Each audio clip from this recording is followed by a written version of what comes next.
I'm Harry. I'm Richard. Welcome to Dead Decks. I got it. Shit my pants right before the camera started. Dead Decks. Yeah, buddy. Whoa. That's how we get rookie. Yep. Damn. Oh, Fight me over here. that's thick. It might be blocking on our review. Can y'all see us? Hello? Jesus. Yeah. How y'all doing? Yeah. Let me shake up my pants leg real quick. So what are we talking about today? Well, other than me shitting my pants, we're talking about the first CCGs. We're both nerdy and into this shit. Yep. So we're going to talk about stuff that nobody else cares about. yeah, because we don't care that nobody else cares. We're having a good time drinking and shitting our pants. Yep. So yeah, we own quite a few of the first few, and it's interesting to see the Wild West days. So yeah, that's what we're talking about. A few of these we've already covered. Some we'll cover in the future. But if you watch this after we've already covered them, then we've already covered them, and you don't have to worry about that. So Covered and cover and uncover. Yep. Yeah. So number one, first CCG ever. Yeah. Well, Magic.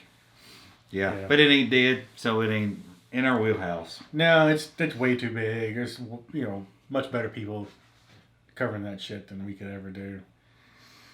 Y'all don't want to hear us talk about Magic. But, no. Yeah, there's guys that know way more about that than we'll ever know. Yeah, our heyday of Magic was in about the time it all came out. We missed Alpha, Beta, and Unlimited. We kind of got in technically in 4th edition, but Revised was still around as far as book stuff goes. And Ice Age. Yeah. Ice Age. Yeah. Cracked a lot of packs of that shit. Yeah, I had different sets off and on through the years and collections we didn't get rid of and then decided to collect again and go in together with a few buddies of ours and sell them off again and over and over. We probably, collectively owned between 20 and 50,000 cards of Magic total. Yeah. I do have Magic now. I've got, a decent amount of sealed products, mostly newer stuff, but and I've got some single cards, mainly high grade stuff, but it's just one of those things that as far as and we're back. Sorry about that. Yeah, Harry don't know how to work shit. No, fucking card got full. Mm-hmm. Yep, didn't delete shit. So we were talking about Magic, and now we're talking about something else. Yeah, because it's been about 3 hours since we last did that. So the next game. So for one thing real quick is, depends on what list you're looking at, on what CCGs came out when and what the hell a CCG even is. But we think Battlecards counts. The fact that they're disposable doesn't ruin it for me as a CCG. That seems a weird factor in what defines a CCG. So Battlecards would have been the other one in '93. It came out right about the same time. And also, to me, it depends on when you start, when your classification of a collectible card game is. If you go by now, there's a lot of cards in Battlecards, the ones you had to send away for, that are significantly more valuable than they were back then. So, to me, that makes them even more collectible. But, whatever. Yeah. There's not a lot of gameplay, I get it, but... We're right, they're wrong, it's fine. Yeah. So then that was only 2 in 93, pretty sure, by any count. Then you move on to one of the next ones would be Dark Force. Was Germany only. The Germans. Yeah, it's the Germans that get you. And then was translated into French, never into American, so. Or English even. Yeah, that too. Shut up, take another drink. Done. So, yeah, we don't know anything about that one. I've been watching some, thinking about buying it because it's obscure and trying to bother actually translating it, but whatever. You can't. I ain't gonna fucking do it. Yeah. Another early entry, Dixie, which is plays. It's Civil War themed, plays like a miniatures game. So that's really all we know about it. Yep. I'm probably going to wind up on some of that soon. Curious to see how those war game plays. But historically accurate, set up battles, plays like miniatures, blah, blah, blah. That's another early entry. Good enough. Good enough. Flights of Fantasy we've talked about already. Whether that should count or not is very questionable. Yeah, to me, if that's considered a collectible card game, but Battlecards is not, then we have a flawed system. Yeah. Yeah, because that has almost no gameplay.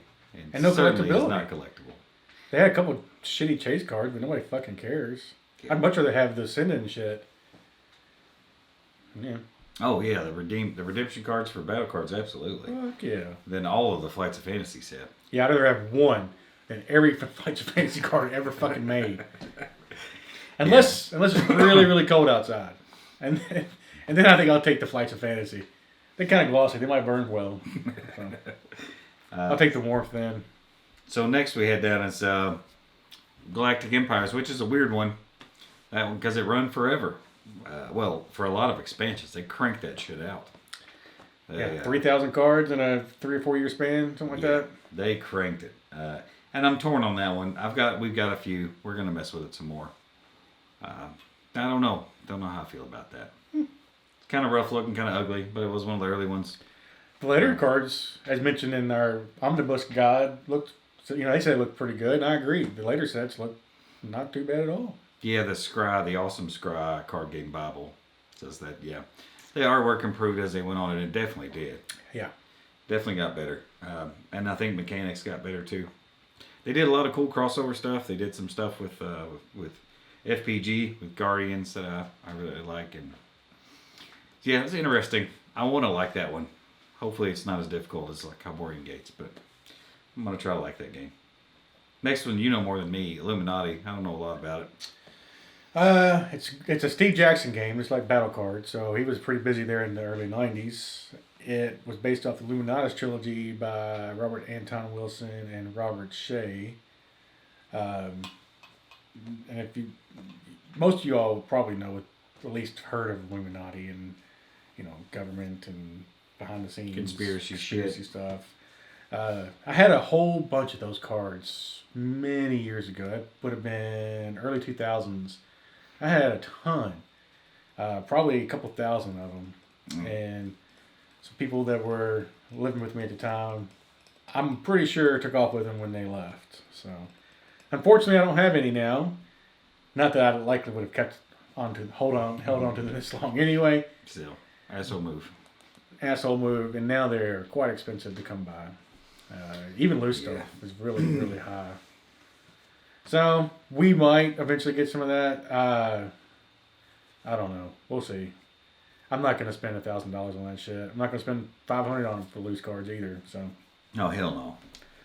So unless we just stumble into it or something, then we may just throw some pictures up and say some words. Yep. So next one I don't know if it's sequential or not, but another one in '94. Some of these are maybe jammed close together, and I don't know what you even date. Created, published, printed, shipped. Yeah, whatever. I don't fucking know. Who knows all those Nobody dates remembers. anyway? No. Everybody from 1994 is dead. So that's just math. Jyhad was later renamed to Vampire: The Eternal Struggle. Yeah, so that was Wizard of the Coast's second CCG. They started it and then they got handed off to somebody else at some point. Or was it the reverse? I'm not sure. It might have been reverse. I don't know. Yeah, I don't know either. But it's still going in its letter form. At least Wikipedia says so. And they're always right. Yeah. They're not known for false information at all. I don't remember about Illuminati. I don't believe it was a tabletop. This might be the first tabletop RPG based CCG. There was 2 or 3 in the early years though, but that's one of them. It was based on an RPG. Sure. And that one's really collectible. People love that shit. Yeah. Still going. I mean, it's right up there with Magic, Pokemon. Yeah. Well, so another one, lesser known, much more obscure, On the Edge, which I got some of right around me somewhere, but can't be bothered. Also based on tabletop RPG, didn't do nearly as well, but did have a few expansions. Still found the shit dirt cheap. Sealed boxes shipped on Amazon are cheap. That's the one you get the burger box of, isn't it? Yeah. Yeah. Yeah, It's called a burger box. They do the mixed the burger box. Burger in their lingo means newcomer, newbie, in the tabletop RPG. So it's got a few starters and then it's got a few packs from different expansions and the base set. So I think it's $30 shipped on Amazon last I looked. Not bad. Looks intriguing. I think I might actually buy a core roll set for that too, just to check it out. But anyway, that was another early one. I don't know much about gameplay yet. Don't know how refined it was. Right around that same time, Spellfire. Which, if you don't know what that one is, I don't know what the hell you're doing watching this. Yeah. It was TSR, Dungeons and Dragons. Yeah, kind of lazy looking. But, you know, Yeah. D&D art, box with a little bit of text in it. Yeah, trying to get on that train pretty quickly. I mean, they had properties and they've already had, you know, D&D been built out for quite a while, so throw some shit in the card game. Why not? Yeah. Also, another one not very cheap. Yep. Yeah, even today, especially steel product, it's pretty expensive. Yeah, of course, TSR and Yeah. D&D. I think there's some of the expansions are a little cheaper. You know, I don't know which one's the highest, which one's the lowest, whatever. But you're not going to get them for $30 shipped. If you do, good job. Yeah. But we'll be digging into that one at some point. We don't have any, do we? No, we don't own any Spellfire, but I'm We'll probably get some. Though. always looking. And we could get some. It's just, Yeah. At some point, we got to decide whether we want to pay that much for something that we can buy 10 of something else. Yeah, it's very true. So another one, a couple more. Star Trek, the Decipher version. There's been another one. What's the shit? I already forgot the one we own. Clear Skybox. Yeah. That one's really cheap. Yeah. Which is the original series, based on the original Star Trek series. I don't know if Decipher had that license or ever did anything with that. They did all. Don't think they ever had that license. I think they started with TNG, right? Mm-hmm. I Yeah. believe so. Yeah, and there's been a lot of those sets. That game did well. Still collectible. Yeah, and in the Scry Omnibus, it showed that first limited print run set had 43.9 million cards printed across the spectrum. So, I mean, we didn't do the math. You could figure out how many rares there are of each one out there in the world. Sounds like a lot to me. I would say no. No? Not when you have 15 commons or 10 commons for every one rare. Yeah, Or maybe more than that. It's probably that's true. 10, 12, and then 3 and 1. 12, 3 and By 1. the number of rares and yeah. 11, 3 and 1. 12, 2 and 1. Whatever. You're saying Numbers. Rain Man over here. So anyway, well, somebody will do some math. It won't be us. We'll just say numbers and pretend we're doing math. Yeah, Star Trek. They did a lot of it. Went on for a while. Bunches of it. Woo! Yeah. Flying in space. And the last one then from 93, 94, which is where we're going to cut off for now, is Super Deck, which we covered. Gameplay is questionably gameplay at all. Yeah, that's dumb. Yeah, some math. But they made it. And you just noticed we're not very good at math, so. Yeah, so you see why we're not excited about that one? Yeah, it's a pen and paper game for a card game, and it's almost a no-go for me. Yeah. One of those crazy rough ones. I mean, out of those, that was 12 we went through. The ones that are really rough and just straight up rip-offs that weren't worth a shit, Flights of Fantasy for sure. Yeah, garbage. Sports one out of all those. Yeah, and Super Deck's pretty close. And Yep. Galactic Empires, I don't think counts because they try to do better and refined and Yeah, they kept going. hung around. Yeah, they put some effort into it at least. So really, not as many complete turds. No.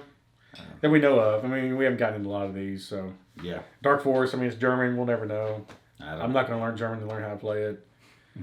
Or French for the French version either. Dixie, we might get there. I don't know how common that is or how. I don't. It's not hard to get. It's Okay. cheap. I've been watching some starters for a while. All right, cool. So we'll get into Dixie then. Yeah, I think a lot of people don't count it because it's so miniatures like. Yeah. Well, whatever. We'll do something. But yeah, whatever. All right. How we do? Yeah, whatever. Yeah. Yeah, buddy.